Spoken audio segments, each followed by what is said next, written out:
இடஒதுக்கீட்டில் வருபவர்கள் கொலைகாரர்கள் என நடிகை கஸ்தூரி பேசியிருந்த வீடியோ வைரலான நிலையில் அதற்கு தமிழர் முன்னேற்றப்படை தலைவி வீரலட்சுமி காட்டமாக பதிலடி கொடுத்துள்ளார். கஸ்தூரி, இடஒதுக்கீடு பெறவங்களா பசங்கன்னு கேக்குறிய, இடஒதுக்கீடுனா உனக்கு என்னன்னு தெரியுமா? உனக்கு நீ சினிமால அவுத்து போட்டு அண்ணிய யாரு பாக்கிறதுக்கு அண்ணன்?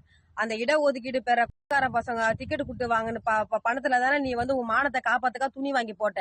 அந்த காரங்க குடுக்கற பணத்துல தானே நீ ஜிக்குன்னு நீ மேக்கப் செட் வாங்கி போட்டுக்கின. அந்த காரங்க குடுக்கற பணத்துல தானே நீ வந்து மானத்தை காப்பாத்துக்கா துணி வாங்கி போட்ட, சோறு தின்ன. அப்ப தெரியலையா உனக்கு இடஒதுக்கீட்டுல இருக்கிற பசங்களுடைய பணம் அப்ப உனக்கு தெரியாதா?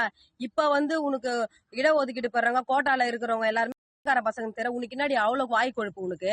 இந்த தமிழ் மண்ணில சமூக நீதிக்காகவும் இடஒதுக்கீடுக்காக பண்ண போராட்ட வரலாறு உனக்கு தெரியுமா? உனக்கு என் குடும்பத்துல 21 பேரு இந்த கோட்டாவை பெறத்துக்காக குண்டடிப்பத்து வீரமரணம் அடி செத்தா. அந்த வரலாறு என்னன்னு உனக்கு தெரியுமா? நீ எந்த ஊருடி? நீ எங்க இருந்து வந்து என் தமிழ் மண்ணில எங்க மக்களை பத்தி நீ பேசுறதுக்கு? உனக்கு தொடர்ந்து நீ உனக்கு வாய் கொழுப்பு அதிகமா இருக்கு. திருநங்கைகளே அப்படிதான் நீ விமர்சனம் பண்ண.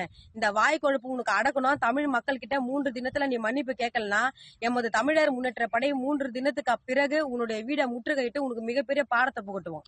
செய்திகளை உள்ளது உள்ளபடி தெரிந்து கொள்ள ரெஃப்ளெக்ட் நியூஸை சப்ஸ்கிரைப் பண்ணுங்க.